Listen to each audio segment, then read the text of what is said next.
sa Pilipinas. NBC Manila Broadcasting Company. DZRH, member kapisanan ng mga broadcaster ng Pilipinas. Member KBP, oras! Eksakto en punto. 6:03. Balitang makatotohanan, balitang maaasahan. ACS Balita. Walang makakaligtas, walang makakalampas. Saan mang sulok ng kapuluan, Luzon, Visayas hanggang Kamindalawan. Basta't may balita, ipagwagwagan ng sikat na tagapagbalita. ACS Balita. Kasama ang 2x2 tandem Anthony Taberna at Jerry Baha. ACS Balita. Ang programang ito ay hatid sa inyo ng ACS Manufacturing Corporation, ISO certified, maker of world-class quality Pride detergent. Araw ng Monday, October 27, 2025. Narito na po ang ulo ng ating ACS Balita. NAIA nag-remit ng 57 billion sa gobyerno sa loob ng isang taon ng private operations nito. Mas maraming foreign tourist inaasahan sa Boracay sa pagsisimula ng direct flight ng Russian Airlines sa Kalibo. Pangulong Bongbong Marcos iniutos na ibaba ng hanggang 50% ang presyo ng mga construction materials na ginagamit sa mga proyekto ng pamahalaan. Timor-Leste, opisyal ng miyembro ng ASEAN. Ilang lansangan sa Maynila, malapit sa mga sementeryo, isasara ng 3 araw para sa undas. At babaeng natagpuang patay sa loob ng simbahan sa Cebu, kilala na. Killer, sariling mister. Naku po, inang. Magandang umaga Luzon, Visayas, Mindanao. Good morning Philippines. Hello world. Kami po ang inyong mga tagapaghatid balita. Ito po si Anthony Taberna. Ito po si Jerry Baha. At ito ang ACS Balita. Sa detalye ng ating mga balita, nag-remit ng halos 57 billion pesos ang bagong NAIA Infrastructure Corporation sa national government sa loob lamang ng isang taon ng privatized operations nito sa Ninoy Aquino International Airport. Ito ang ibinida ng President and CEO ng San Miguel Corporation na si Ginoong Ramon Ang habang nagsasagawa ng inspeksyon sa NAIA kasama si DOTR Secretary Giovanni Lopez bilang paghahanda sa undas. Ayan pala sila, kumbatsero. Si Secretary Banoy. Si Secretary Banoy pala kung maglakad yung kamay nasa likod. Ayan, tinan mo. May kilala akong ganyan eh. Meron din akong ganyan. Ginagaya ko nga minsan eh. Maglalakad ng nakaganon. Ganun pala. Hindi ako sanay eh. Pero may mga sanay eh, no? Hindi ako, ganyan din akong maglakad. Minsan. Kapag kasi ganun kang maglakad, nahihila yung tiyan mo.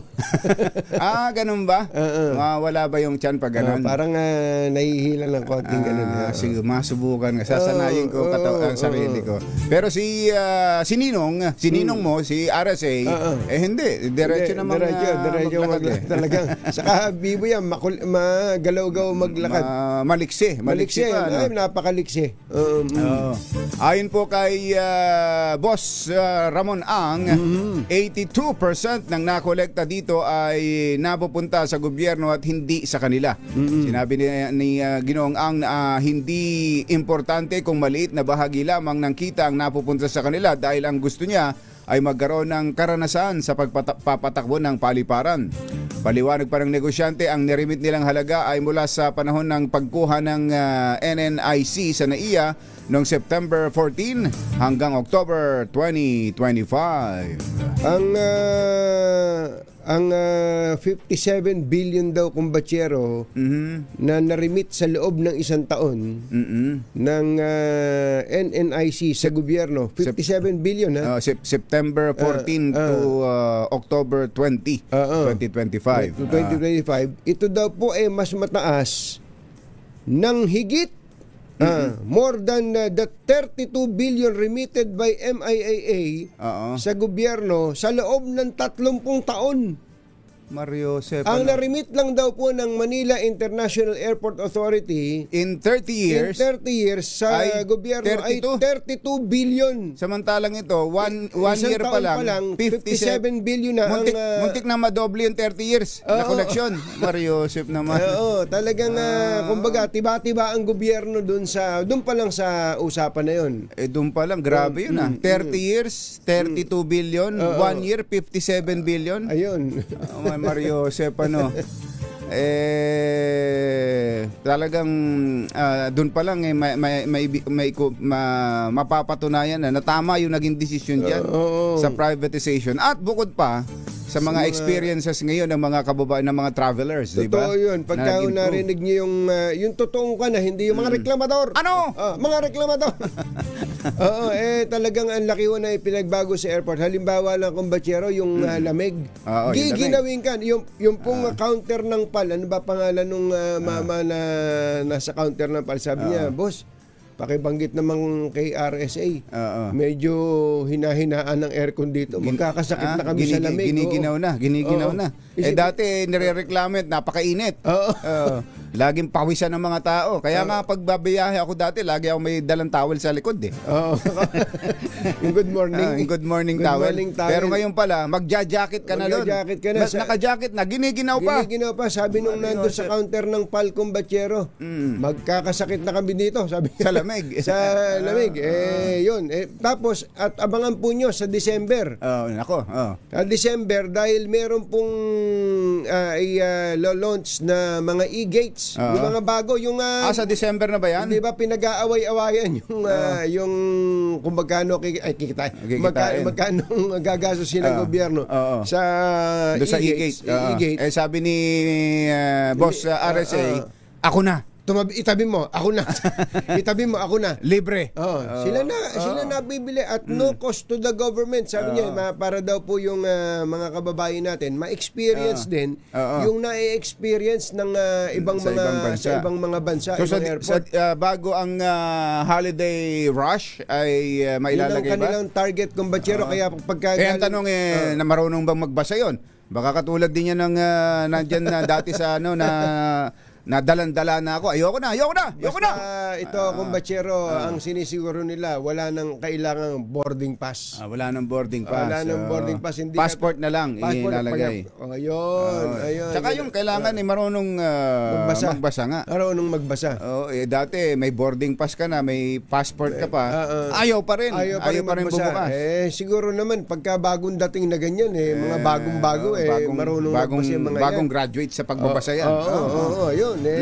Congratulations!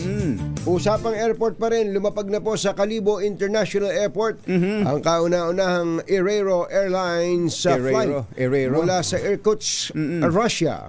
Ayon kay Civil Aviation Authority of the Philippines Director General Raul Del Rosario, tanda ito ng simula ng regular na flights ng Aerero Airlines na biyaheng Irkutsk at Khabarovsk, gawa na pala Russia. ng may airline na pala. Dati sokolate lang yan. Yan talaga. Iba yun. Hindi, iba pala yun. Iba yun. Si Ferrero yun. Ang biyahe daw po mula sa Calibo at patungo ng Irkutsk at Khabarovsk, Russia. Sa Russia. Ay tuwing Martes at Sabado. Gate ni Kaap DG Del Rosario, ang hakbang na ito ay hindi lamang magpapalakas sa turismo ng Western Visayas, kundi magsusulong din sa cultural at economic exchanges sa pagitan ng dalawang bansa. Kasabay nito ay inaasahang mas madadagdagan pa ang mga banyagang turista na magtutungo sa bansa, partikular sa Boracay. Ayun. So Boracay yan, Aklan Airport, diretso sa Russia. Sa Russia. Oh. With love. With love, from Russia with love. With love. Pwede ba tayong halimbawa, tayo naman nasasakay dyan, papuntang Russia? Oo. Pwede yun. Baka kasi puro Russian lang o Ukrainian ang o kung kung sino mang mga galing diyan sa party na yan ang pupunta lang sa Pilipinas. Hindi, aabangan na ni Kapopo yung mga Russian. So pwede rin na Russian, from Aklan sasakay papuntang Russia. Yes, basta mga Pilipino. meron kang mga documents. May mga documents. Sige. Pwede na yan. Pwede na sa yan. Hindi, saka po yan. Magandang market po yan. Kaya lang ang ating pakiusap sa Department of Tourism, mas galingan nyo pa. Mas galingan nyo pa. At kung po pwede po, ay kung talagang medyo hirap tayo sa foreign tourists, baka sa pwedeng local tourist muna ang pagbutihan ninyo. Magtanong ka sa 10 Pilipino na taga Metro Manila, kung napunta na sila sa Baguio, baka magulat kayo na mas marami pa palang mga taga Metro Manila ang hindi pa nakakapunta ng Baguio man lang. Baguio pa lang yan. Di lalo na yung Boracay, o Palawan o Siargao. At ang daming ba kung Bachero, di ba ang surfing capital ngayon ay La Union. Yung San Juan, La Union ba yan? La Union, tama. La Union, napakaraming napapanood na lang sa video, TikTok, hindi naman nila napupuntahan sa Aurora pa, yung sa Baler. Napakaganda po dyan. Halimbawa, yung Siargao na pagkamahal-mahal, ang daming mga Pilipino hindi pa baka pwedeng pagbutihan muna natin sa loob para umikot ang pera sa ekonomiya ng turismo, at saka kung talagang sikat na, I'm sure susunod niya mga dayuhan na yan. Ngayon, hindi. Mas mura pa raw pumunta ng Vietnam talaga kaysa pumunta ng Siargao Talaga, kumbachero. Talaga. Yung lalo na yung pinupuntahan nilang may kamay na gano'n na yung ba yung sa may Danang. Yung Danang. Nako, Danang. Joseph, kasi isipin mo, ang daming Pilipino ang ilang flights na ngayon sa Danang, kumbachero. Takot na dahil ang daming Pilipinong nagpupunta doon, pero tayo mismo hindi natin napupuntahan ang mga magagandang pasyalan sa atin. Bakit? Bakit kanyo? Bakit? Mahal. Ayun. Ubod ng mahal. Hindi lang basta mahal. Alas 6:15 ang ating oras. Maimbuntag kaninyong tanan mga Bisaya, mata na mamundiha. Gising na ba kayo? Overpriced ng hanggang 50% ang materyales na ginagamit sa mga infrastructure projects ng pamahalaan. Ito ang pagbubunyag mismo ni Pangulong Bongbong Marcos. Batay na rin sa resulta ng investigasyon ni DPWH Secretary Vince Dizon. Nako, matindi ito. Yung hinala natin, kumbachero, totoo nga pala. Diba? Mother, try nga natin si Secretary mamaya. Baka sakaling para makakuha pa tayo ng detalye. Dahil dito inatasan ng Pangulo si Dizon na ibaba ng hanggang 50% ang presyo ng materyales tulad ng asfalto, steel bars at semento. Ayan. Di ba nung nakaraan lang pinag-uusapan natin yan. Ang matitipid ayon sa Pangulo ay maaaring magamit sa serbisyo sa kalusugan, edukasyon, pagkain ng mga mahihirap na Pilipino. Yan. To ensure that the people's money is correctly spent, I have directed the DPWH Secretary to bring down the cost of materials by as much as 50%, which will result in savings in the capital outlay, spending of at least 30 to 45 billion pesos. This is money that we can use for services such as health, education, and food that our people desperately need. Yun, tama yun. At ito rin yung sinasabi yung ginawa na dati ni Secretary Babe Singson at sinasabi ni Congressman Leon Leviste na sabi niya ibaba ng 25% ang presyo ng mga government projects. Yun nga, isa rito materyales talaga. Ayan. So ayan, talagang napatutunayan, mismo ang Pangulo ang nagpatunay na overpriced ang mga projects, infra projects ng pamahalaan. Laki ng matitipid natin kung sakali. Materyales. At ang matindi rin dyan, kumbachero, kapag ka ibinaba ang presyo ng materyales, liliit ang puwang sa corruption liliit yung tongpats. Maiintindihan ng mga humihingi ng tongpats. Wala ba tayong 30% yan? Boss, ang laki na yung binabasa. Wala sige, na. 25 na lang. Boss, hindi na kaya. Sige, 20 na lang. Boss, pa rin hindi talaga kaya. kaya. Gusto mo, ikaw na lang ang mag-project nito. Ikaw na lang gumawa. Sige, 10% na lang. Busit kayo Di ba, pitik na lang sa ilong. Baka umabot sa gano'n, ano. Talaga, totoo ho yan. Tsaka tinan mo kapag bumaba ang presyo ng materyales, karaniwan sa construction, alam mo sa amin sa construction business, ayos mo yung kwelyo mo.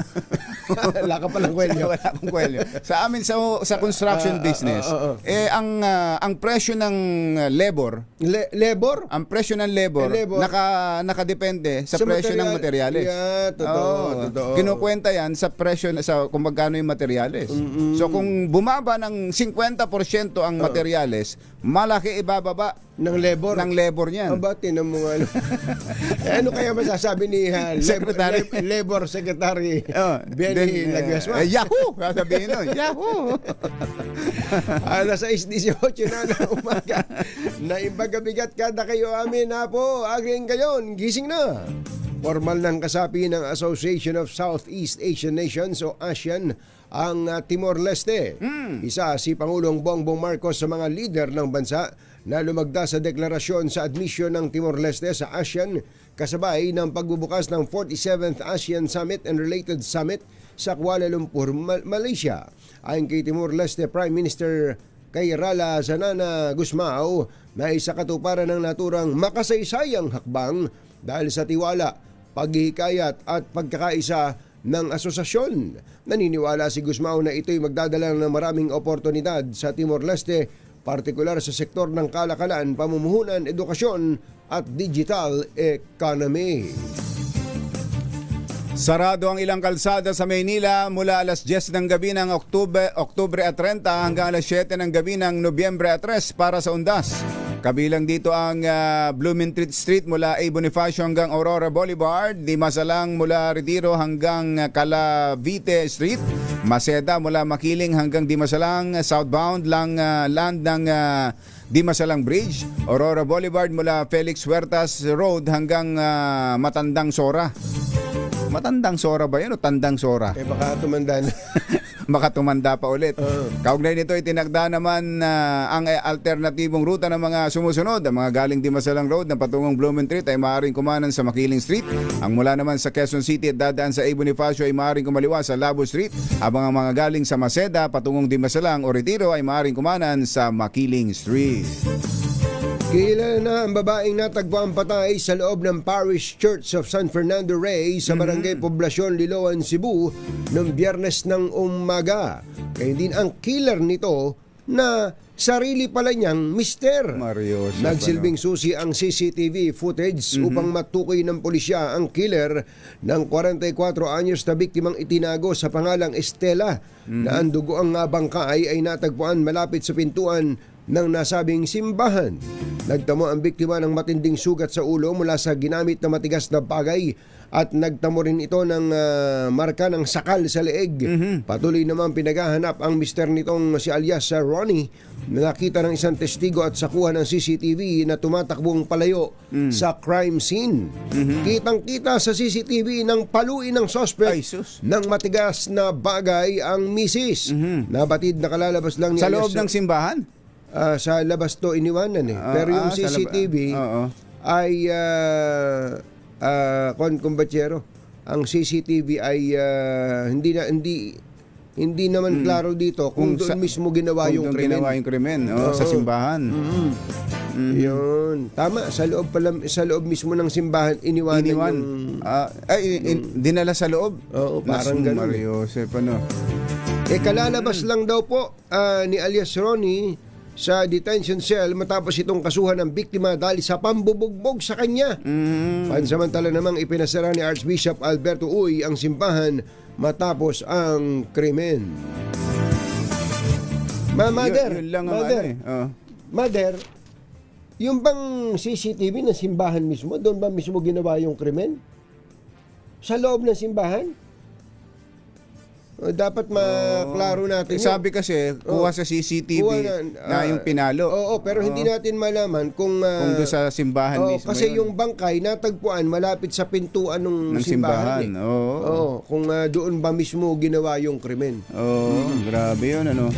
Tapos yun pala, may kinasuhan ng babae, yung mister. Nung paglaya. Dahil sa binubugbog siya. Kaya nga yung ang mga, di ba ang naririnig natin dyan, lalo na sa ibang bansa, sa Amerika, doon sa atin, kapag may ganyang reklamo ang misis, may kautusan ng judge. Restraining order yan. May restraining order na hindi ka pwedeng lumapit ng ganitong within 500 meters. Within 500 meters. Sana dapat ganun, no? Kawawang ginang talaga. Susunod! Tito Bo! Aba, ang Bulkang Taal pala nag-alburuto na naman. Bakit? Hindi naman ako nagmotor papunta nun sa Katonyeng Tagaytay. Wag naman. Ito naman si Tali kung kailan nakakabawi-bawi yung mga establishments dun Mario. Magpahinga ka muna, pare. Yan at iba pang mga nagbabagang balita sa pagpapatuloy ng ACS Balita. Alas 6:23. Mula sa number Makakalampas saan mang sulok ng kapuluan. ACS Balita! ACS Balita! Ang programang ito ay hatid sa iyo ng ACS Manufacturing Corporation, ISO Certified, maker ng world-class quality Pride detergent. Hi! Maganda morning! Anong araw today, kumbachero? Today is Laundry Day, Pride Day! Yuhuu! At pag Laundry Day, Pride Day, all you need is Pride washing machine detergent. May triple stain away formula, kaya tanggalang makapit, madikit, malupit na dumit mancha, kaya easy ang labada. Kaya pala mula noon hanggang ngayon, all you need is Pride. All you need is Pride. ACS. Kasama ang 2x2 tandem Anthony Taberna at Jerry Baja. ACS Balita.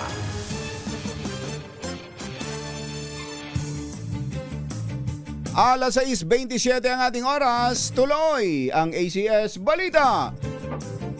3 beses na nag-alburuto ang Bulkang Taal kahapon.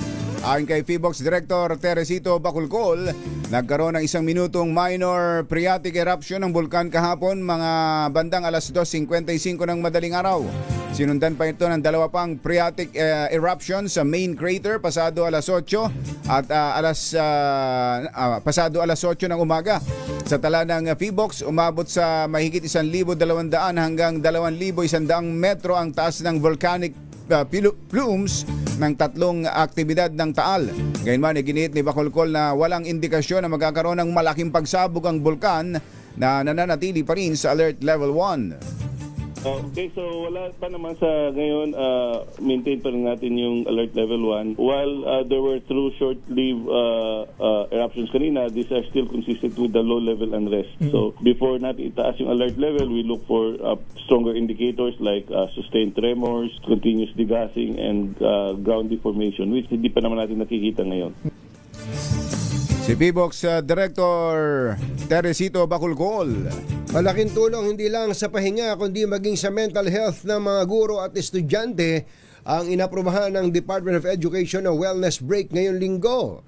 Ayon kay ACTA Teachers Party List Representative Antonio Tino, ito napapanahon sa harap ng sunod-sunod na kalamidad na tumama sa bansa at pagkalat ng influenza-like illnesses. Ipinagutos ni Pangulong Bongbong Marcos ang pagtatakda ng National Floor Price ng palay. Yan, maganda rin yan. Maganda yan. Ito ay makaraang lagdaan ng Pangulo ang Executive Order number 100 na layong protektahan ng mga Pilipinong magsasaka mula sa mababang farm gate prices lalo na tuwing panahon ng anihan. Yan. Sa ilalim ng naturang Executive Order, magkano? Ang magiging floor price ng palay ay ito. Itatakda ng Department of Agriculture.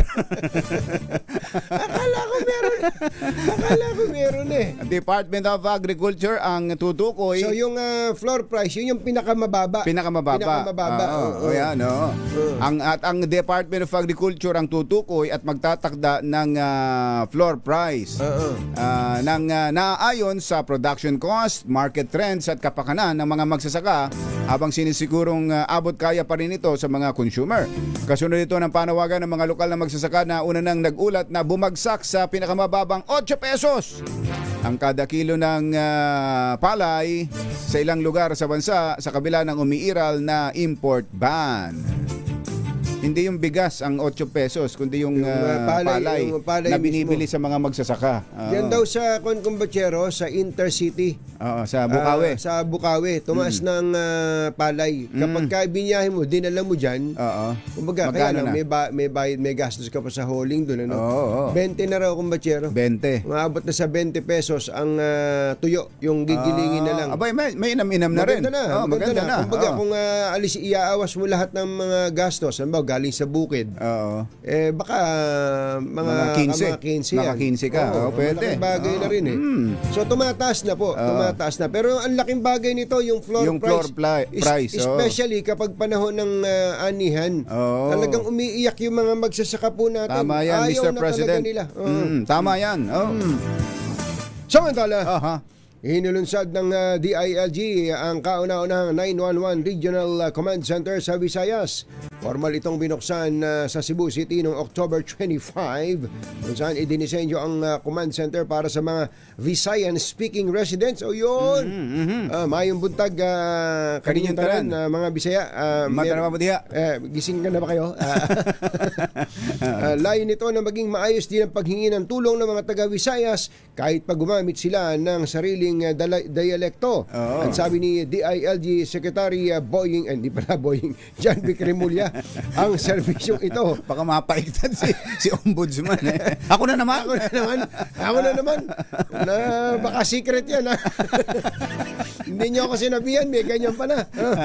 Sabi ni Secretary John Vic Remulla, ang serbisyong ito ay bilang paggalang na rin sa wika, kultura at tradisyon ng mga Pilipino. Ayan. Sa mga Bisayan, speaking. Yes. Ang Bisaya ay hindi lang waray. Tinuturing din na Bisaya, di ba, ang Cebuano. Saka ang Ilonggo. Ayan. Para sa yung si Dodong. Baka sabihin waray kami. Kami yan. Hindi, kasama na rin ang mga Cebuano. Ang dami ng Cebuano. Sa Leyte Kumbatsero, may waray-waray, pero marami doon Cebuano speaking. Yun. Kaya nga. Yun. Sa inyong lahat yan. Sa Negros Kumbatsero. Ilonggo, pero may bahagi ng Negros, halimbawa Negros Oriental, na mas malapit sa Cebu. Cebuano din. Yun. Samantala, kakasuhan ng DSWD ang mga nagbebenta ng relief goods na may logo ng ahensya. Ayon kay DSWD Assistant Secretary Irene Dumlao, libre at hindi for sale ang mga family kits o food packs na ipinamamahagi ng DSWD. Paliwanag ni Dumlao, ang mga ito'y maaring markings ng DSWD na hindi dapat ginagamit para sa pansariling interes. Sinabi na opisyal na nakikipag-ugnayan ng DSWD sa PNP Criminal Investigation and Detection Group para mapanagot ang mga napaulat na nagbebenta ng mga relief goods. Yung insignia o yung markings ng DSWD, yun po ay official na logo ng departamento at hindi po dapat ginagamit ng mga ibang individual o grupo na may mga pansarili po o mga selfish interest. Kung kaya nga po tayo ay nakipag-ugnayan, nakipag-cooperate tayo actually with the CIDG, nagkaroon tayo ng pagpupulong with them, part of the ongoing investigation ng kanilang pong kagawaran. Yun. Tsaka matindi yan. Kasumpa-sumpa yan. Sobra naman yun. Relief goods nga eh. Pambigay tulong nga sa mga naapektuhan ng kalamidad o anuman. Tapos pagkakakitaan. Di ba merong mabigat ng parusa dyan sa ganyan? Oo. Yung mga nagsasamantala sa ganyan? May mga na demanda ng mga opisyal mismo ng gobyerno dyan eh. Sabi nito si Teresita Atienza, pride ng panlaundry ko eh. Ang mahal ng gamit ko, parehas din naman yun. Ano raw? Oh. Ano raw? Samantala, nasa biyahe nga pala ang Pangulo, ano? Kaya ang caretaker, sino-sino yung caretaker ngayon? Kasama si Secretary Sani Angare sa caretaker. Kaya nga meron kaagad ako nakita, nag-a-apply ng trabaho. Caretaker lang. Caretaker. Tatlo sila, si Secretary E.S. Bersamin, saka si Secretary Conrad Dar Estrella, at Secretary Sani Angara. May nag-a-apply kaagad ng trabaho kay Secretary Sani Angare. Dahil daw caretaker, may nag-a-apply. At ang gusto, maging PAGCOR chairman. PAGCOR chairman siya, concurrent sa PCSO General Manager at de facto Customs Commissioner. At sila rin daw ang BIR Commissioner. Matindi, ano? Talagang kinuha lahat. Ang Pilipinas daw po ay magiginabang sa trade agreement na nilagdaan ng sa ASEAN Summit. RH14, Let Narciso. Come in, Let!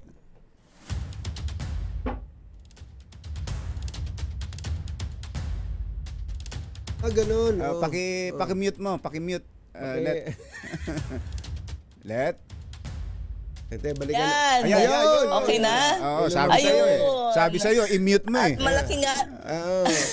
Bakit ba? Hindi ka namin makita. Naka-zoom ka na nga. Walang video. Hindi ka pa namin makita sa video. Madilim pa kasi dito, tatayo nga sana ako mamaya na lang. Baka naman nasa higaan ka pa Ay, hindi. Sabihin mo niya sa Malaysia, may mga ilaw naman yan, ba't nagtitipid sila?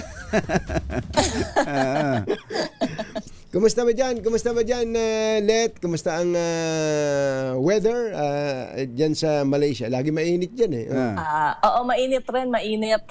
Kahapon nga formal lang nagbukas itong 47th ASEAN Summit and related summits. At isa sa pinaka-highlight yung pagiging parte na ng Timor-Leste kasi halos 2 dekada yung binabanggit bago sila naging member ng ASEAN.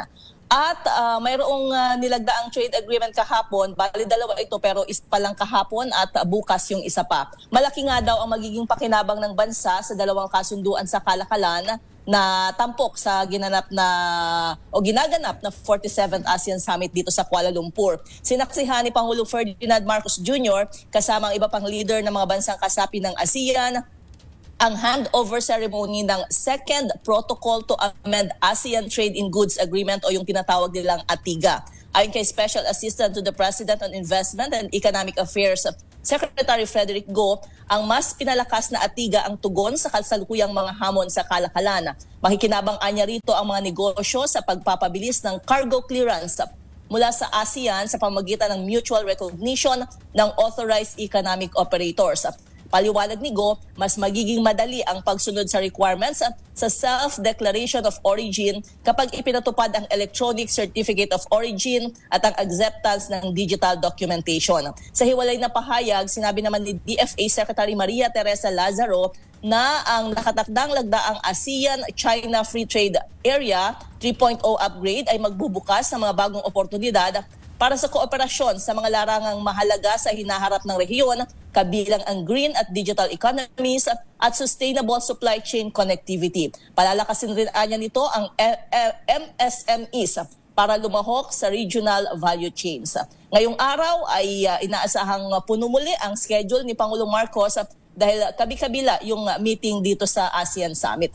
Hindi pa natin nababalitaan kung nag-cruise na ba ang landas nila ni US President Trump na kahapon ay sinaksihan yung paglagda dun sa Thailand, Cambodia peace deal. Kahapon ay nagkaroon din ng ASEAN-US Summit dito sa related summits dito sa ASEAN. Okay, yung Prime Minister ng Malaysia, si Anwar Ibrahim, iba rin ang kwento ng buhay ng tao na yun. Nakulong yan, di ba? Nakulong yan, naka-recover, no? Siya ngayon ang pinuno ng Malaysia. Ganun talaga.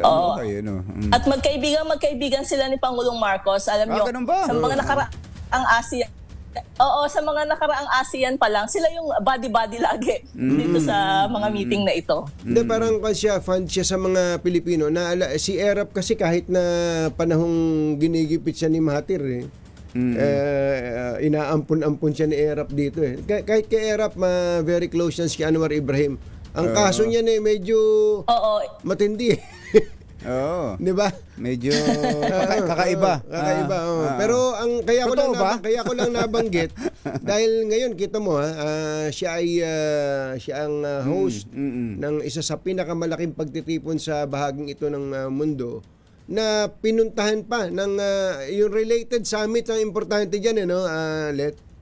Mas importante. Related summits. Actually, napakarami ng related summits. Okay, hintayin namin ang update mo. Baka magkasalubong si President Donald Trump hinga mong dollar. Pahing dollar ka mo. Ayan, banggitin na rin natin dahil nabanggit ninyo, ang host ngayon ay Malaysia. Isa sa pinaka-highlight dito talaga ay yung pag-turnover nitong ASEAN chairmanship. Siyempre sa Pilipinas, tayo ang host sa 2026. Okay. Thank you. Mula sa Kuala Lumpur, Malaysia, ito si Let Narciso para sa DZRH. Una sa Pilipinas, una sa Pilipino.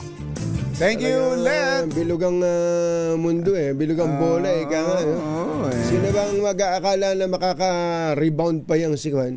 Si Anwar. Si Anwar Ibrahim. Mula doon sa kanyang kasong Wag na. Pasintabi ho sa mga nag-aalmusal. Naghatid ng kabuuan ng ating ACS Balita. Ito po si Jerry Baha. Ito po naman si Anthony Taberna. Kasama ang 2x2 Tandem Anthony Taberna at Jerry Baha. ACS Balita.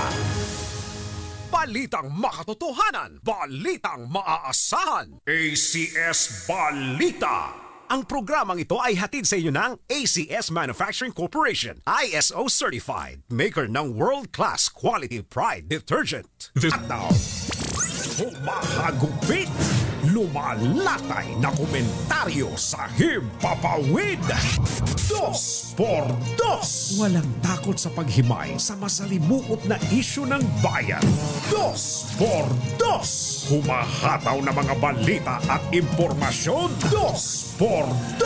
Ating damhin, ating lasapin ang hagupit na 2x2.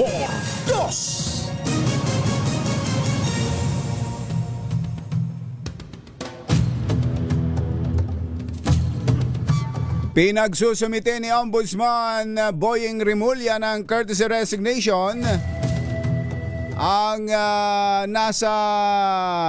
halos 100 sa mahigit 200 mga bagong hire sa Ombudsman na umuukupa raw ng matataas na posisyon dahil ito raw ay mga midnight appointees. Sinabi ni Rimulya na questionable ang appointment ng 79 na opisyal na appointees ni dating Ombudsman Samuel Martires. Karamihan ay mga bagong abogado. Ayon kay Rimulya, ang mga pinagre-resign niyang empleyado ay may salary grade na 25 pataas na may sweldong 111,000 pesos kada buwan. Inuuko pa nila ang posisyon ng Special Prosecutor, Assistant Ombudsman, Director 4 at Graft Investigator. Nauna rito, sinabi ng Ombudsman na may 204 na bagong hire na hinihinalang mga midnight appointees, kaya hihilingin nila na muling mag-apply ang mga ito sa anti-graft body. Ang kanilang application ay muling susuriin dahil sila ay nasa ilalim pa rin ng 6 na buwang probationary period. Isyu ng bayan, katotohanan. 2x2. At maitim ang balak, magtago ka na. 2x2.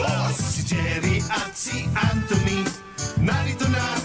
2x2. Hahataw ng todo, urado ka. 2x2. Ang katotohanan, dala nila.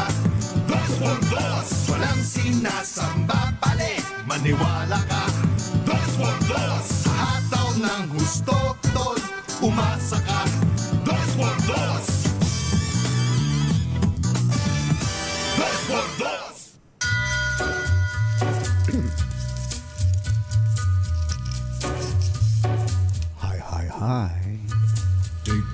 Maganda morning. Lamig. Magandang umaga, bayan! Bayan! Ito po si Jerry Baha. Ito po naman si Anthony Taberna. Muli pong sumasa inyo ang 2x2 sa umagang ito ng Friday! Yuhuu!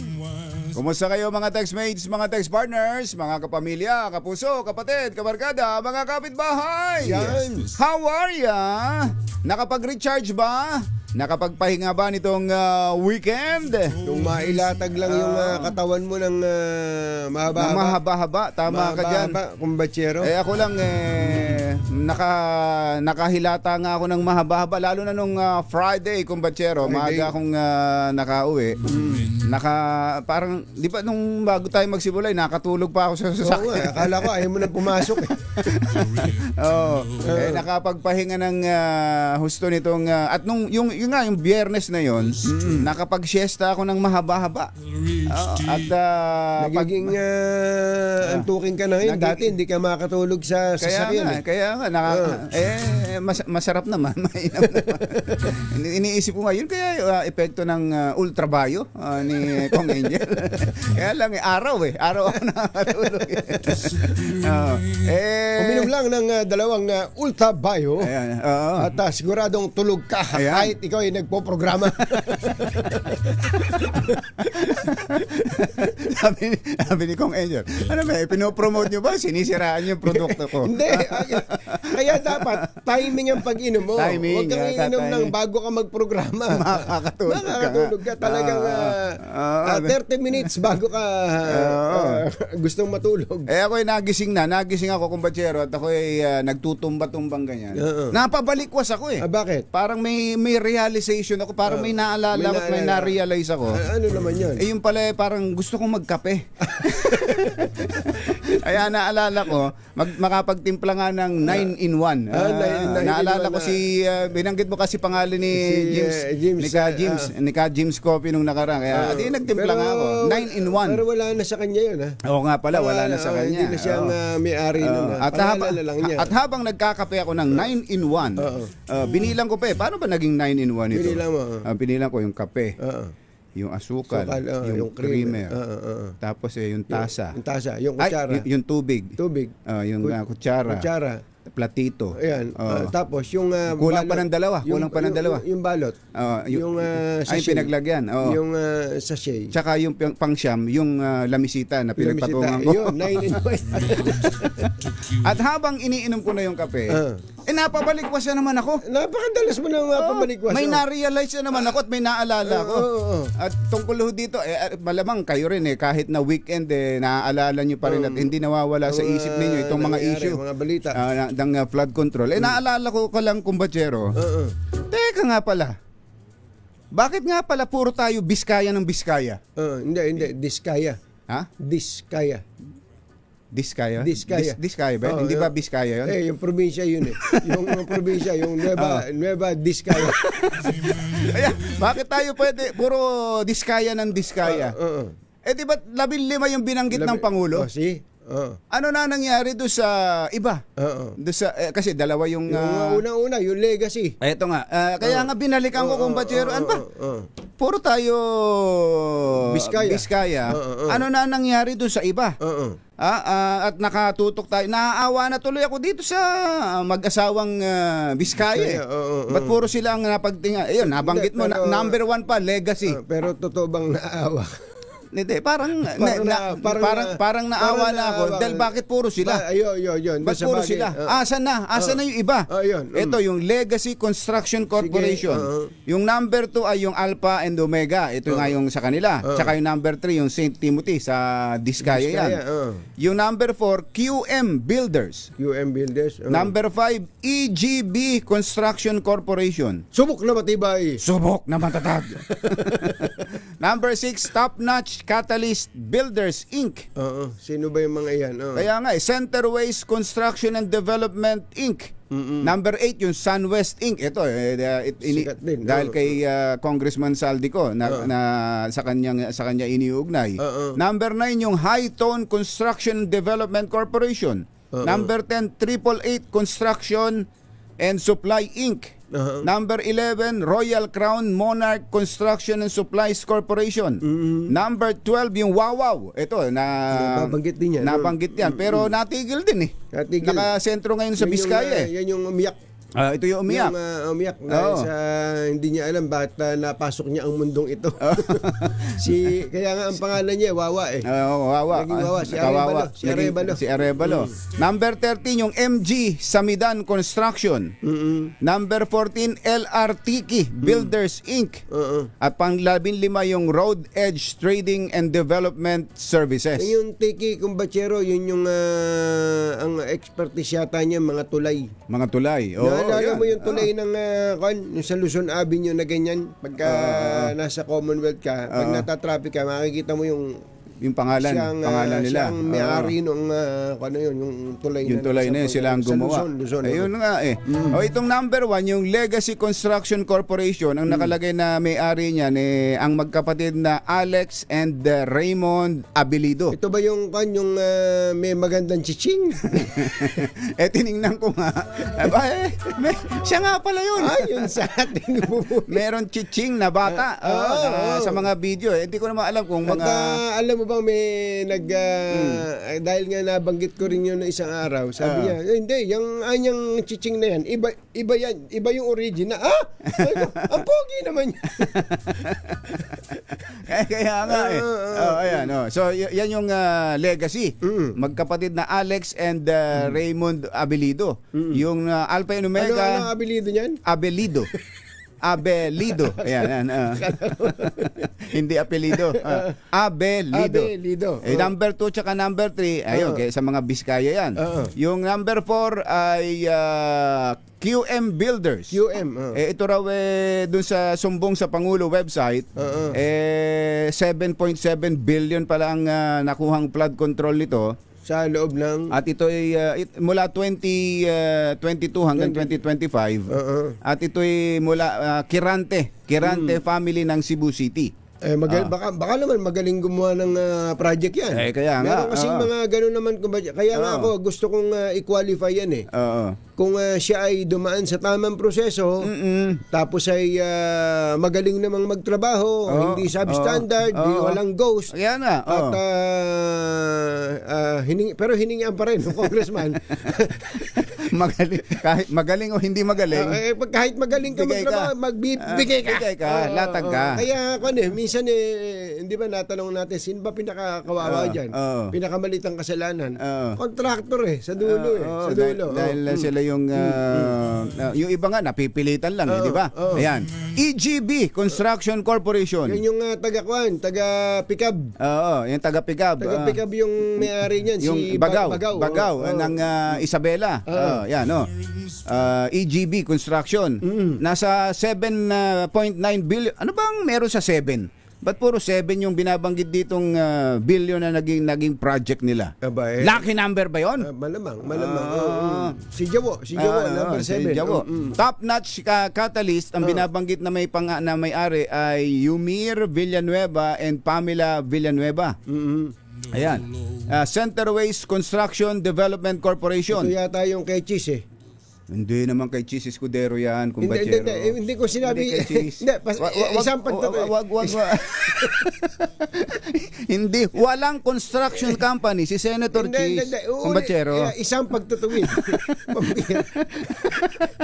Yan yung ikinukunik kay Cheese. Yan yung iniugnay kay Senator Cheese. Kasi ito'y taga-Sorsogon. At ang may-ari ay Lawrence Lubiano. Ito nga yung kay Cheese. Hindi si Cheese yan. Walang construction company si Cheese. Walang yung iniugnay kay Cheese. Yung buti kilaro. Ayan. Ano pa? Yung Centerways, yun na nga yun. Tapos yung number 8, yung Sunwest, iniugnay kay Saldico. Tapos ay ang Highton Construction Development Inc. Sa kapatid naman ni Saldico yan. Yung based din to sa Legazpi. Ayan, At ano pa isusunod? Yung 888 Construction. Kanino tong 888? Taga Marilao daw ito. Taga Marilao, Bulacan. Hindi ba kay Agbayani yan? Hindi. 8-8. Mga Natividad. Jocelyn Natividad, Esteban Jaime Natividad, Patrick Natividad at Justin Wilbert Natividad. Mag-anak kaya nung nasirang si Congressman Natividad yan, yung magaling na congressman. Kaya nga. Royal Crown Monarch Construction and Supplies. Miranda family ng Tarlac ang binabanggit do sa isumbong mo sa Pangulo. Tapos Wawaw Builders, ito na nga yun, si Arevalo. Si Arevalo, yung taga si Mark Alan Villamor Arevalo. MG Samidan, sa record ng SEC ay yan yung babae sa Mountain Province. Yan yung babae na sabi niya, dami niyang pera, cash. Si Marjorie Samidan, si Kevin Samidan, yan ang mga pangalan na nakalagay sa kanilang kumpanya. LRTK, ito yung sinabi mong expert sa tulay. Tulay ang expert siya. Ang address pala nito ay Santa Maria, Bulacan. Taga Bulacan din pala. Ang president ay si Luisito Tiki. Ayan, ang Vice President and Treasurer ay si Maria Soledad Tiki. Ayan. Ang number 15 ay Road Edge Trading and Development Services. Sino ba itong taga Road Edge na ito? Ryan Willie Uy ang binabanggit ng Bachero. Ayan, sila yung 15 nabanggit ng Pangulo, top 15 contractors na nakakopo ng ilan daang milyon? Mga kalahating bilyon. Kalahating bilyon. Hindi lang kung Bachero. Kalahating trilyon. 500 billion. Doon sa teka, hanapin nga natin. Para lang masiguro natin. 100, ito yung nakakuha ng 100 billion sa 545 billion na total of out of the total 500 plus billion na flood control ba? Puro flood control ba pinag-usapan puro flood control. 9,885 flood control projects. Ang nakuha daw nitong 15 ito ay 20% ng 545 billion. Nasa 100 billion itong top 15 contractors na ito. Ang tanong, ang taong bayan ay nagtatanong. Ang tanong, kung puporsyentuhan mo yung 15 contractors, halimbawa na lang naghati-hati sila sa 20%, so magkano lang yun? Medyo mga mahigit 1% lang sila bawat isa. Ng kabuuan. Kung i-average natin. Nasaan yung mas malaking 80%? Iyon, saan yun? Bakit wala yatang naghahanap nun at ang napuntirya lang, yung 15, at sa 15, ang napuntirya lang ay yung Biskaya. Baka yun yung ang binabanggit kasi niyan kung Bachero ay ang accredited yata ng PICAB na sumali dyan sa flood control ay libo. Baka kaya nga pinaghati-hatian nila yung natitirang ilang porsyento na lang. Mas malaki yun, 80% yun. 80% ng kaya nga nakakapagduda kung Bachero, baka may mga kulang dito sa ipinadalang mga record. Kasi yan yung initial kung Bachero kaya nga yung initial na yan ay dahil nagmamadali, kailangan ilabas. May mga nagsasabi pa nga na yung top 15 na yun, mali yung mga figures, yung order. Yung order at yung mga figures na binabanggit. Kasi 20% lang eh. Sa kanila, 20% lang. May 80% na napakalaki na hindi ina-account. At dito nga sa 15 ito na contractors, nakasentro lang doon sa Biskaya. Kaya nga. Palagay ko yan, dapat balikan niya ng mga investigador. Nasaan yan? Hanapin din kung kanino napunta yung 80% ng 545 billion pesos na yan na inilaan sa flood control. Alimbawa kung Bachero, wag muna tayo umalis sa 500 billion. Ang 30% pala ng 500 billion ay 150 billion. Sabihin, yun yung napunta sa mga mambabatas, ano? Laki. Kasi kung i-average natin na 30% ang binibigay dun sa mga congressman o senador, 30% of 500 billion, that's 150 billion. Ibig sabihin, yung 150 billion po na yan, napakahirap. Dumirekta sa bulsa. Diretso po yan. Mario, halimbawa naman kung Bachero, ang net income ng isang construction ng mga construction company, sabihin natin hindi masyadong malaki. Ang natira na lang sa kanya, yung ginawang project to hindi goes ay 15%. 15% ng 500 billion kumpatsero, 75 billion yun. Yun ang napunta sa kontraktor pag pinagsama-sama. Dahil sa kailangan naman may kita ang kontraktor. May kita. Yung iba DPWH, COA, kailangan meron lahat dapat meron. Nakita nyo? Ang kagandahan po dito, mga kababayan, dati kwentuhan lang to. Alam na natin to alam na natin to nung araw pa. Ito may mga numero na, may mga pangalan ng mga lumalabas. Kaya lang yun nga nakakailan na ba tayong kakailang buwan na ba tayo mula nang ito simula? Nakaka 3 months na. 3 months, kumbatsero. Nakasentro pa rin tayo sa Biskaya. Diskaya, kumpatsero. Diskaya. Na puro Diskaya pa rin ang pinag-uusapan na. Nasaan yung iba? At ang hinihintay ko, tatawa-tawa nga daw yung iba. Mukhang may magagaling at ang hinahanap ko nga yung 80% yun ng 545 billion. Sino pa yan? Yung mga dating contractor na naging congressman. Nako, hindi pa nababanggit dito hindi wala diyan sa 15 yan. Wala diyan. Wala diyan. Mukhang yun ang mas malalaki, kumbatsero. Katulad lang halimbawa, bukas nga, kumbatsero, pag may pagkakataon, tawagan natin nagsampa ng kaso sa ombudsman. Kay Congressman Contractor ng Tarlac. Si Bong Rivera. Sino ba yung nag-file ng kaso? Yung si Fire Lucas. Hanap nga natin kay... Hanap nga natin yung mga yan. Ang dami ho yan.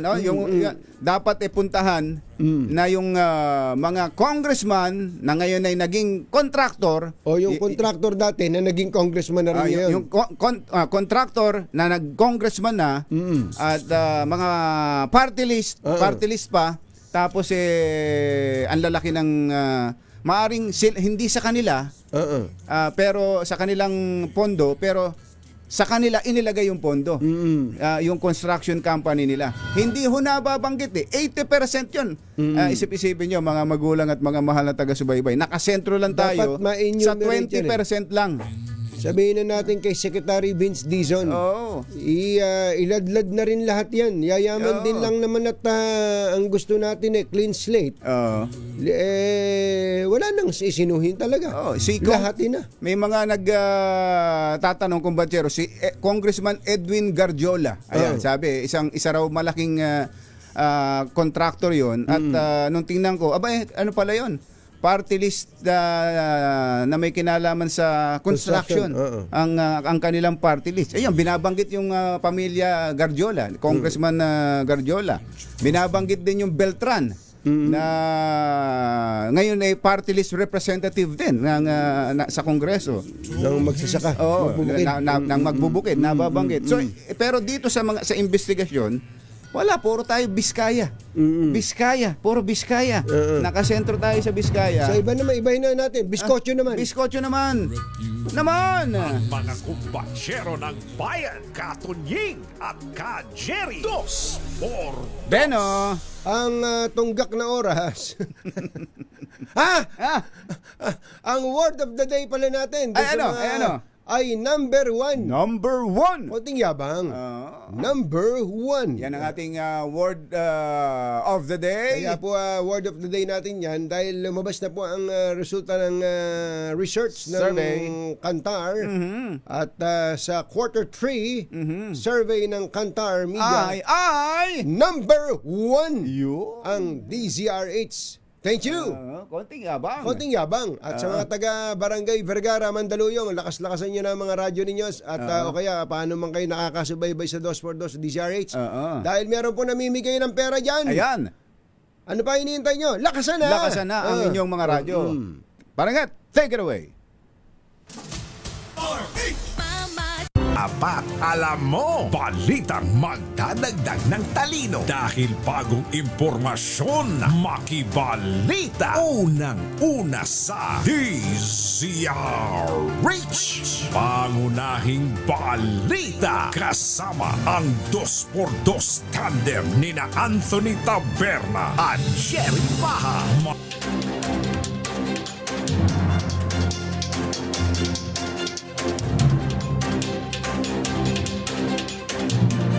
Araw ng Lunes, 27 na Oktubre 2025. Narito na po ang ulo ng ating mga pangunahing balita.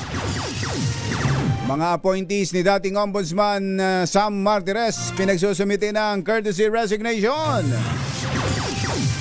Bagong testigo sa flood control scam maharap sa susunod na hearing ng Blue Ribbon Committee. Mas malaking kilos protesta kontra korupsyon ikinakasa sa susunod na buwan. Ombudsman Boying Rimulya inaming nagkaroon ng leukemia matapos ang quintuple bypass surgery. Pangulong Bongbong Marcos pinuri ang makasaysayang pagpasok ng Timor-Leste sa ASEAN. Nanang ko po, halos 2 pisong taas presyo sa diesel at kerosene. Kasado na bukas. Magandang umaga Luzon, Visayas, Mindanao. Good morning Philippines. Hello world. Kami po ang inyong mga tagapaghatid balita. Ito po si Anthony Taberna. Ito po si Jerry Baha. At ito ang Pangunahing balita.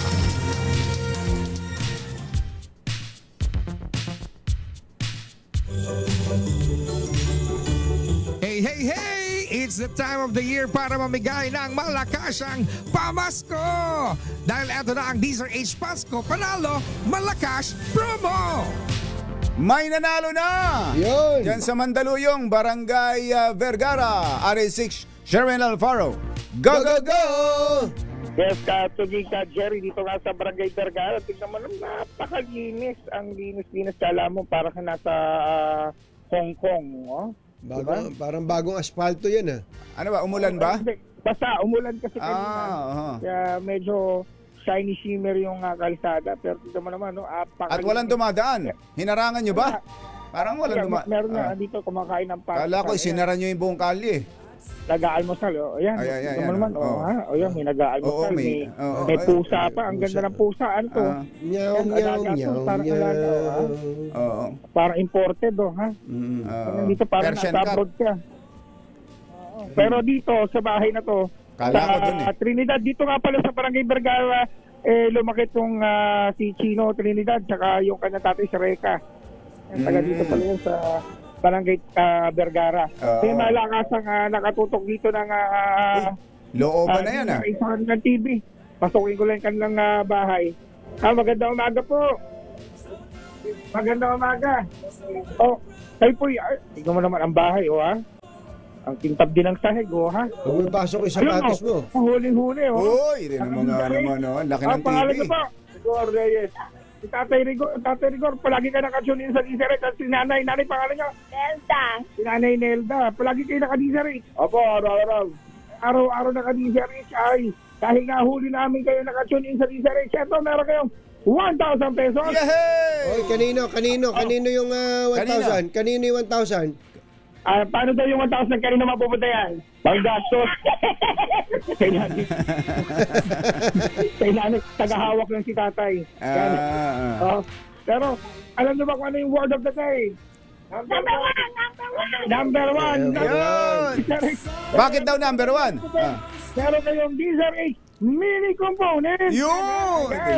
Nakatunin na yan sa Diesel H. Kaya naman, pag-iingan nyo na lang. At syempre, Northern Diesel H Noche Buena Basket at Diesel H T-shirt. Kaya para tuwinin kayong dalawa mag-asawa pag namasal.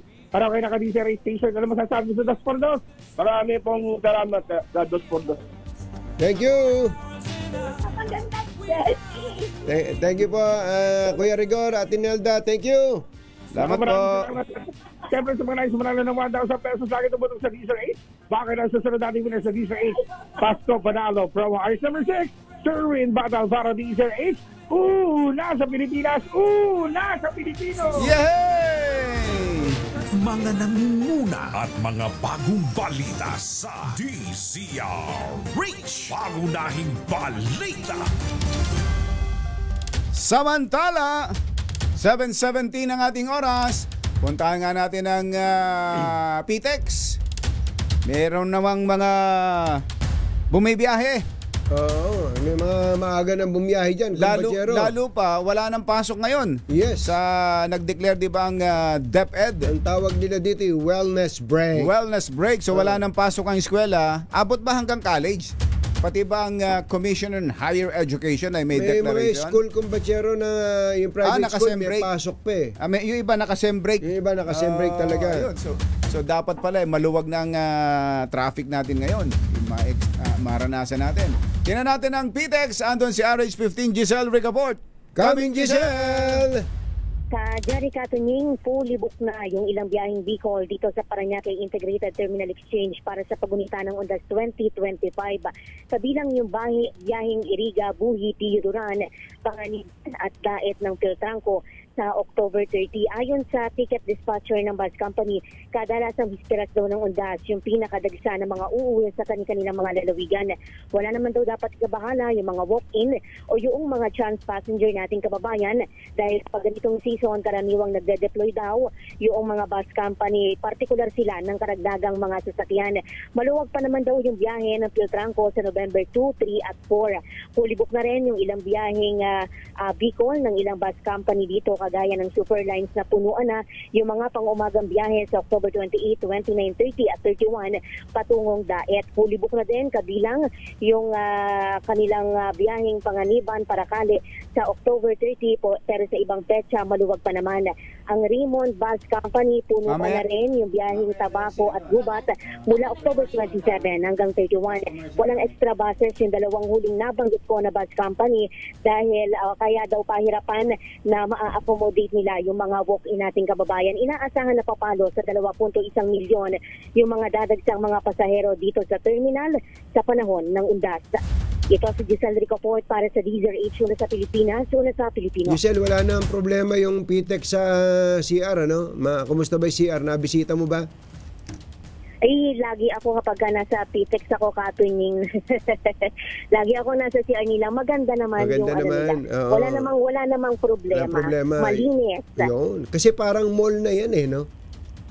Parang mall na. Ang daming mga restaurant dito. Marami din mga bilihan paano mga pwedeng ipasalubong daw mga uwi sa kanila. Wala bang bayad yung CR? Wala naman, Katunying. Dapat wala. Dapat wala. Kasi nagugulat ako sa ibang mall. May bayad. May bayad. Sa mall na to, ha? Mall. Oo nga eh. Kaya sabi ko, sana dito sa mga ganitong pasilidad, itong PTEX ay malinis na. Libre pa. Yun. Ang importante doon.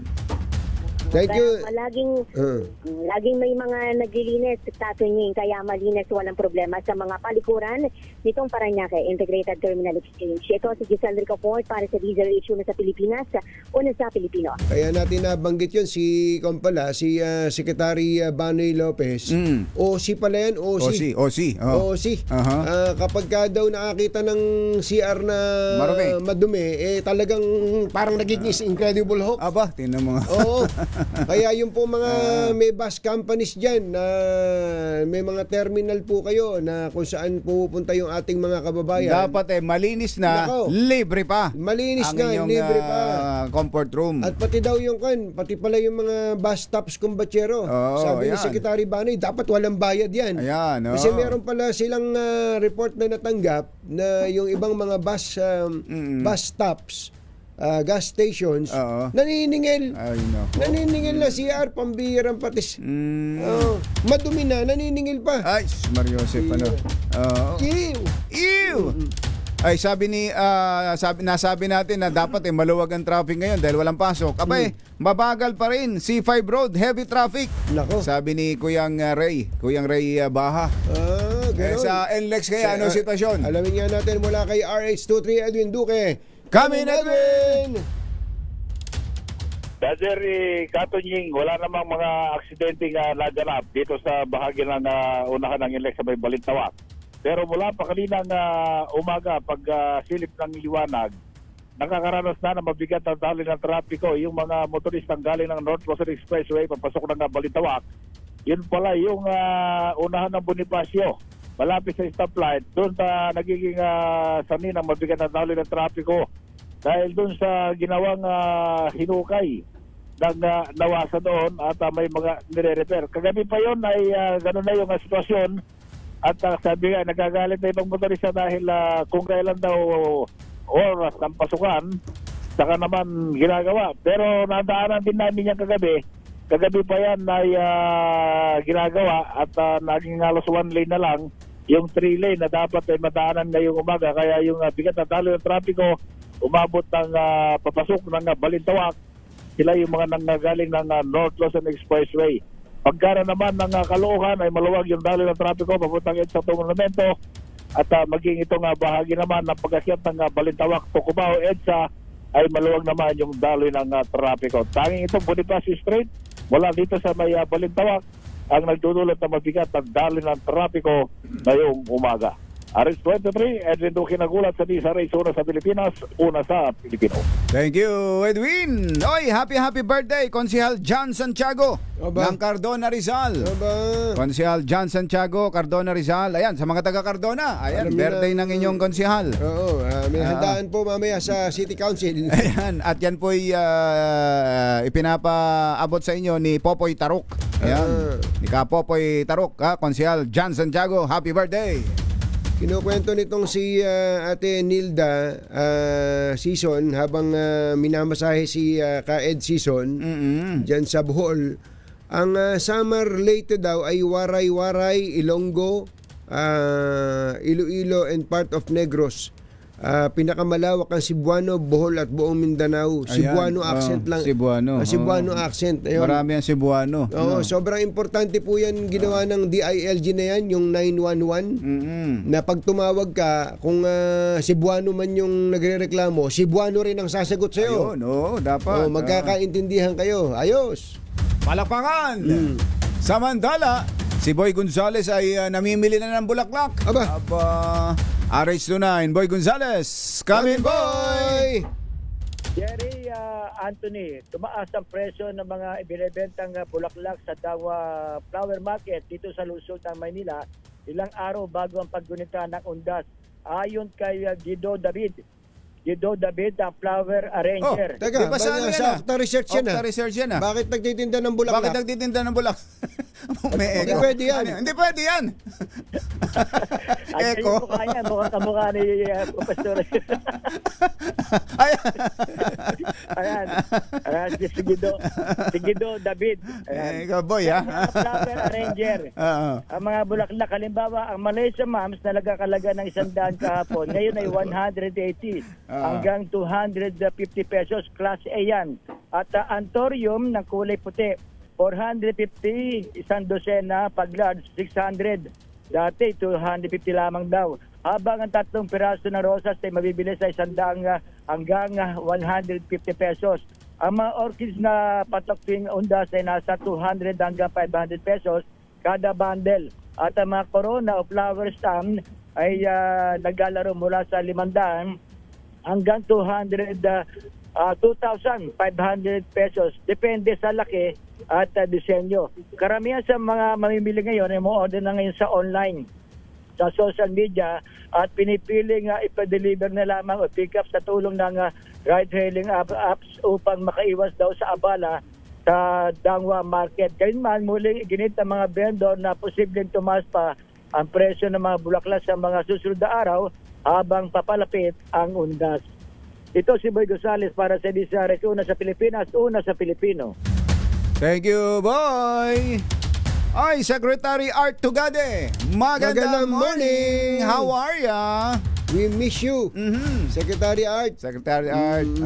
Samantala, PMA inatasang tumanggap ng mga kadeting makukomisyon sa Coast Guard. RH52 Edniel Parosa. Kami na Edniel! Katunying ka, Jerry, magandang umaga. Inanunsyo ni Defense Secretary Gilbert Chidoro ang bagong kolaborasyon ng militar sa Philippine Coast Guard na titiyak daw sa interoperability pagdating sa maritime domain. Ayon sa kalihim, inatasan niya na ang Philippine Military Academy na tumanggap sa mga kadeting kalaunan ay magiging mga officer ng Philippine Coast Guard. Partikular niyang tagubilin kay PMA Superintendent Vice Admiral Cesar Bernard Barencio ng Navy pumasok sa kasunduang maglalagay ng limitadong bilang ng cadet officers na makokomisyon sa civilian law enforcement arm. Magugunitang sa ngayon ay nakatakda lamang maging second lieutenant o ensign sa major services ng Armed Forces of the Philippines na Army, Navy at Air Force, itong mga magtatapos sa PMA, habang may sarili namang PCG Academy, itong Coast Guard, na mayroon ding arrangement na hiwalay sa Philippine Merchant Marine Academy para sa kaukulang training ng mga kadete. Pagpasok ng Marcos Jr. Administration, inilunsad na nga ng Department of National Defense ang Comprehensive Archipelagic Defense Concept kung saan ang tutok na ng AFP ay sa territorial defense o sa pagbabantay hanggang sa hangganan ng exclusive economic zone ng bansa. Ito sa Edniel Rosa, nag-uulat para sa T-Rates. Yes, Kaderi. Meron ba tayong bisita mula sa mga matataas na opisyal ng Amerika o lalo na yung military? Meron ba? May official visit ba ang kasi may mga nagte-text dito sa akin. Meron daw dumating lumapag na pagkalaki-laking eroplano ng United States Air Force, E-4B, Doomsday Plane. Aba, narinig mo na 'yon, kumbatsero? Doomsday Plane ng United States Air Force, E-4B, Doomsday Plane. Ito raw ay militarized version of a Boeing 747-200 that serves as an airborne command post for the U.S. President, Secretary of Defense, and senior military officials during national emergencies. Aba, lumapag daw sa dito sa Manila, sa NAIA. Ay, malalaman natin. Pero sa ngayon, Jerry, noted, pero walang pang-abiso sa Cap Aguinaldo kung mayroong official visit. Usually kapag ganyan naman ina-announce kapag tapos na ng mga event, lalo na kapag hindi open for media coverage. Okay, baka naman ito nandiyan kasi sa Malaysia si Donald Trump. Alam mo naman kanyan ang tawag nila leader of the free world, kaya gusto nilang protektahan, kaya nakaposisyon yan anytime kung magkakaroon ng aberya. Malamang nga related doon yan. Lalo pat tama ka tunying, lalo pat syempre ang Pilipinas naman kilalang kaalyado rin ng Amerika. Habang nandoon si US President Trump sa ASEAN Summit, malamang may mga naka-preposition din assets dito sa ibang mga Ito raw ay mobile hub for military communications and command operations. Ayun, ganun katindi, no? Itong Doomsday Plane ng US Air Force. Thank you, Edniel. Balik sa inyo, Jerry Katunying. 7:30, alas 7:30 ang ating oras. Magbabalik pa rin ang mga pangunahing balita. This time check, balita sa DZRH. Pangunahing balita. 7:35 ang ating oras. Isang mahalagang testigo ang ihaharap ni Senate President Pro Tempore Ping Lacson sa susunod na hearing ng Blue Ribbon Committee. Ito po ay sa November 14. Sa pagbabalik ng regular session sa November 10, inaasahan na muling ilalagay si Lacson bilang chairman ng Blue Ribbon Committee. Ayon kay Lacson, ang hindi niya pinangalan ng testigo ay inaasahang makakatulong para mas maging mabilis ang pagsasampa ng kaso laban sa ilang politiko, contractors at DPWH officials. Paharapin din ni Lacson sa hearing si retired Technical Sergeant Orly Gutesa upang bigyang linaw ang sinumpaang salaysay nito na kanyang binasa sa huling pagdalo sa komite. Si Gutesa ang nagsabing tumanggap ng mali-maletang pera sina dating House Speaker Martin Romualdez at dating ako Bicol Party List Representative Zaldi Co. Malaki ang kilos protesta ang ikinakasa ng iba't ibang grupo sa November 30 bilang pagkondena sa mabagal at piling investigasyon ng gobyerno sa mga kaso ng katiwalian, partikular sa flood control projects. Ayon sa Kilusang Bayan Kontra Kurakot o KBKK, kabilang sa aktibidad ang Ghostbuster Protest sa Menjola Bridge sa Oktubre 31 bilang bahagi ng kanilang Black Friday protest. Sa Quezon City naman, maglulunsad ang Concerned Artists of the Philippines ng art protest na tinawag na Ghost Projects The Exorcism. Naniniwala si Ombudsman Crispin Remulla na mayroon pa siyang misyon sa buhay. Ito'y matapos niyang malampasan ang mga malubhang karamdaman na dumapo sa kanya noong 2023. Ikinuwento ni Remulla kung paano niya nalampasan ang sakit sa puso at cancer sa dugo. Pagbabahagi nito, nagka-leukemia siya matapos niyang sumailalim sa quintuple bypass surgery noong 2023. Hindi naman ang pinagdaanan nitong si Ombudsman, ano. May sapusa rin talaga, ano. Talaga. Ay, Ombudsman. Yung pusa may isandaang buhay. Oo, may isandaang buhay. Antindi, ano. Kaya nga sabi ni Kiko Barsaga, meow, meow. Nakarecover siya mula sa cancer matapos sumailalim sa chemotherapy at bone marrow transplant, kung saan anak niya ang nagsilbing donor. Hindi, ano, matatanda ang bago maging ombudsman, nagsilbi si Remulla bilang kinatawan ng Cavite at kalihim ng Department of Justice. Inatasan ni Ombudsman na Boying Remulla ang mga opisyal ng Office of the Ombudsman upang magsumite ng kanilang courtesy resignation. Sa isang kautusan na may petsang October 22, nakasaad na sakop nito ang lahat ng mga opisyal at empleyado na itinalaga mula May 29 hanggang July 27, 2025. Bago ang pagreretiro ni Ombudsman Samuel Martires. Sa kabuuan, umabot sa 79 ang bilang ng mga naturang opisyal, kabilang ang 2 assistant ombudsman, 4 na direktor, 3 graft investigation officers, 6 na pong graft investigation and prosecution officers, at 30 assistant special prosecutors. Ang hakbang ay ginawa ni Remulla matapos matuklasan na may 204 na anyay midnight appointees sa tanggapan at iginiit niyang hindi tama na biglang mapunan ng mga posisyon, dapat sana'y bakante matapos ang termino ng kanyang sinundan. Samantala, natatandaan niyo si Ronald Gadayan? Para puro pinag-uusapan na lang natin corruption, pagnanakaw sa pera ng bayan. Si Ronald Gadayan, yung nakapanayam na natin dito sa 2x2 na janitor dyan sa NAIA, na paulit-ulit. Walang kadala-dala. Paulit-ulit sa pagsasoole ng mga napupulot niyang kung ano-ano, pera, alahas dyan sa NAIA. Meron na naman pala, kumpatsero. Meron na namang kabutihang nagawa ito. Kausapin nga natin, si Ronald Gadayan ng dyan sa NAIA. Ronald! Good morning, Ronald. Magandang umaga po sa inyo lahat at sa mga nakikinig sa DCIH at saka sa inyo. At sa Berna po.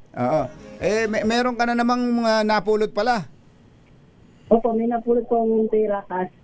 Isang turista, galing po siya sa Italy po. Oo. Magkano? 120,000 plus cash. Cash? Pesos? Saan mo to saan mo napulot, Ronald? Malapit po sa CR ko. Bali, may nakita kong pera maliit na bag na nakalawlaw yung pera, nakalabas. Oo. Naiwan ng pasahero turista. Habang naglilinis ako, nakita ko sa gilid ng CR ko. Sabi ko, may pera kanina pa to. Sabi ko, baka makuha ito ng ibang pasahero. Mga isang oras pa. Inakat ko na po sa Lucien Pound. Tapos mamaya-maya, after 3 hours, may naghahanap na isang foreigner na galing Italy po. Hindi niya akalain na may babalik pa. Kasi galing po siya ng Italy, ay ng Sri Lanka at saka Dubai, na wala siya ng gamit at pera. Kaya sabi niya na sa akin, hopeless siya kukuha pa rin sa Pilipinas. Kasi yung mga nababalita nila sa Pilipinas, puro korupsyon siya pagnanakaw, na hopeless na po siya, pero hindi niya akalain na may babalik siya. Nakakatuwa naman. Saan daw siya pupunta rito? Saan parte ng Pilipinas? Bakasyon po siya. Gusto niya makita ang Pilipinas kasi galing nga po siyang Sri Lanka at saka Dubai. Nawalan siya ng gamit doon. Pagdating naman daw dito, nawalan siya pero naibalik. Kaya yung masamang imahe na nababasa niya at nakita sa social media sa Pilipinas, nabisma siya. Pero ngayon, dahil nagawa natin siya ng kabutihan, sabi nga natin, ang turista kasi yung kumikita sa atin sa Pilipinas. Kasi kung walang turista, hindi uunlad ng Pilipinas, malaki pong bagay sa atin turista. Kaya dapat gumawa tayo ng maganda sa kanila po. Pero ano pangalan anong lahi nga uli? Italiano? Italiano po. Italiano. Hindi napalaban siya sa English mo. Opo, napalaban siya.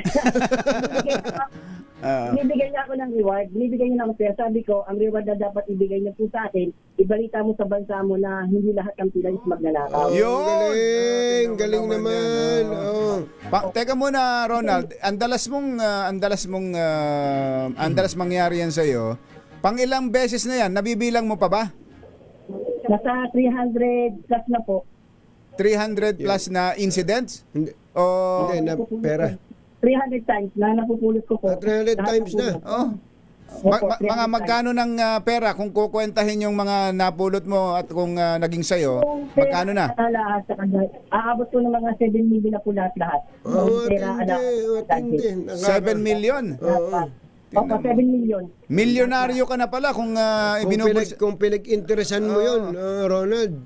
Naku, Opo, mayaman na siguro ko. May bahay, lupa, may kotse. Pero sabi ko nga may hirap man ako pero may digdagan po akong dapat palagahan. Sabi ng magulang ko, wala man kayong ibigay na kayamanan o kayamanan sa'yo. Di naman kami napagtapos ng pag-aaral. Pero gumawa kayo ng kabutihan sa kapwa, malaking bagay na po. Pero alam mo, yung ginagawa mo na yan, hindi lang para sa iyo at sa iyong pamilya. Kagaya nga nung pagkakabanggit mo sa kanya, ibalita mo na umuwi ka. Ibalita mo sa iyong mga kababayan na ang Pilipinas ay hindi puro masasama ang tao dito. Opo, yun nga po sinabi ko sa kanya. Sabi niya, ay daw ibabalita niya sa mga, kasi marami sila, alas 20 turista sila, iba-ibang bansa. Baka sabi niya, ibabalita niya, picture niya ako, in-interview niya ako. Yun daw yung sasabihin niya. Kasi, complex na siya, kasi pera nga, nababalita niya masama imahe ng Pilipinas. Pero, natuwa siya sa sobrang iyak-tuwa. Nabago yung pagtingin niya ngayon sa Pilipinas. Nabago po. Sabi niya, ganito talagang pero nababasa niya sa mga social media, napaka masama po daw talaga. Galing. Ang turista ang nagpapayaman sa atin. Kung gagawa tayo ng kabutihan o pagbalistugan o pagnanakawan natin, hindi na sila babalik. Ngayon, ang sabi niya sa akin, daw nakabag-alyat niya galing Italy, babalik daw din sa Pilipinas.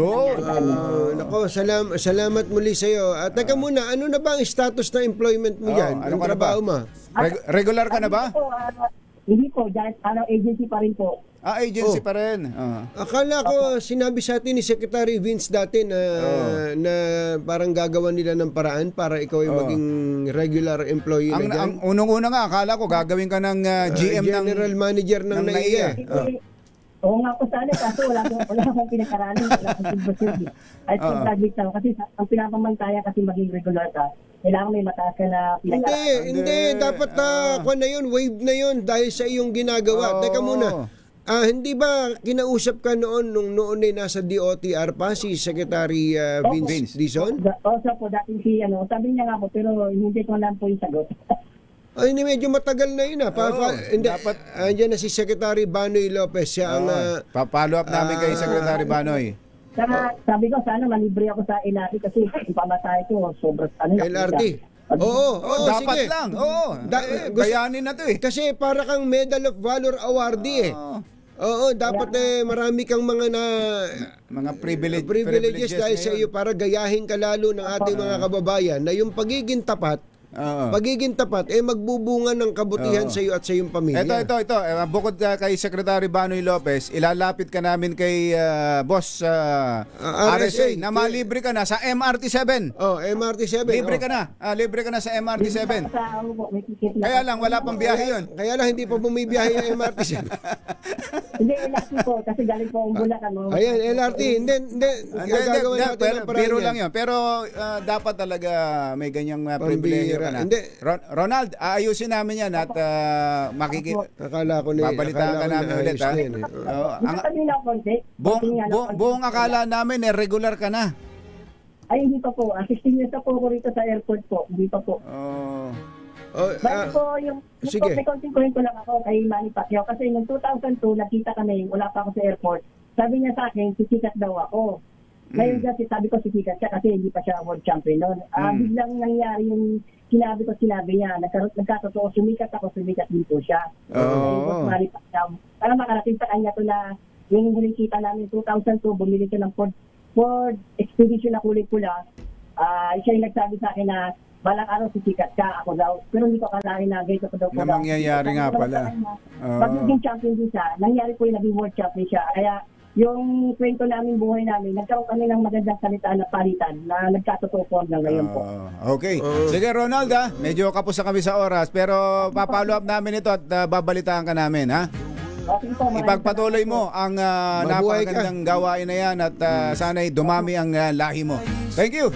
Ronald Gadayan. Salamat po sa inyong lahat. Maraming salamat po. Si Ronald Gadayan ang ilan na? Pang 300 ng 300 beses na nakakapulot siya at nagsinosoli niya. At kung kukwentahin ay nasa 7 milyon na raw ang naipon. Ang naipon sana niya. Kaya dapat bayanin na ito. Maliit na bagay lang naman yun, kumbatsero. Na malibre siya sa LRT. At saka hindi lang yun, kumbatsero. Yun yung ma-regular siya sa kanyang trabaho. Diba? Laking bagay. Sa ginagawa po nitong taong ito, naging bisyo na niya. Ang gumawa ng mabuti sa kanyang kapwa. At ako naman may babanggitin lang na isa doon tong kay Boy Italiano. May pagkaburara ka din. Nawalan ka na pala sa Dubai, nawalan ka pa sa Sri Lanka, pati ba naman dito? Ano ka ba naman? Mapapagalitan ka ni Nanay Benny dyan. Hindi ka lang mapapagalit, tatamaan ka pa. Mga nangunguna at mga bagong balita sa DZRH. Pangunahing balita. This time check at mga bagong balita sa DZRH. Pangunahing balita.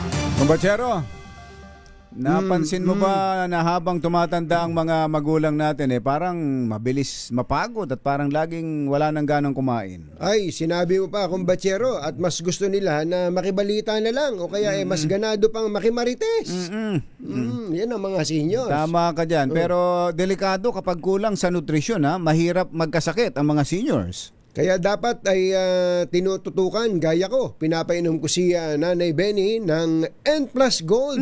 Kompleto sa vitamins, minerals, healthy carbs at soy-based protein na pwede rin kay Secretary Art Tugade. Yun, tama, Sec Art. Ito ang kailangan nyo. Kaya hindi lang mas ganado kumain, mas ganado rin sa buhay. Ipakita ang tanda ng inyong pagmamahal with N+ Gold. Available sa Mercury Drugstores at pang leading drugstores nationwide. Mga nangunguna at mga bagong balita sa DZRH. Pangunahing balita. Upang sugpuin ang lumalalang kaso ng illegal na online gaming sa bansa at protektahan ang mga manlalaro laban dito, inilunsad po ng PAGCOR ang PAGCOR Guarantee website.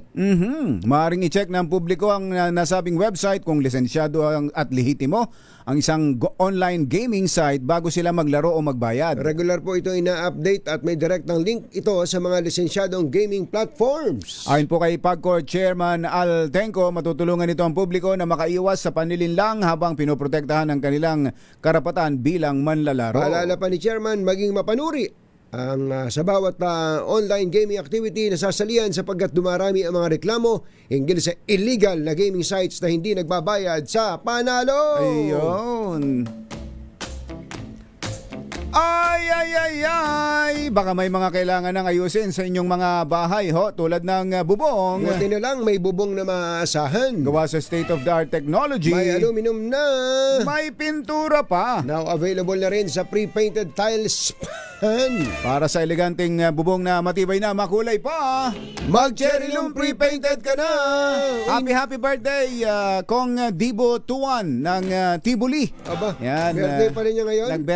Nag-birthday itong isang araw. Gong Dibo Tuan, happy birthday. Aba, at magandang umaga rin kay Chairman Vigor Mendoza. Na nakatuto kayo at mukhang mag-iikot sila sa mga terminal ngayon. Ayun, tama yung CR, medyo OC din kami sa CR.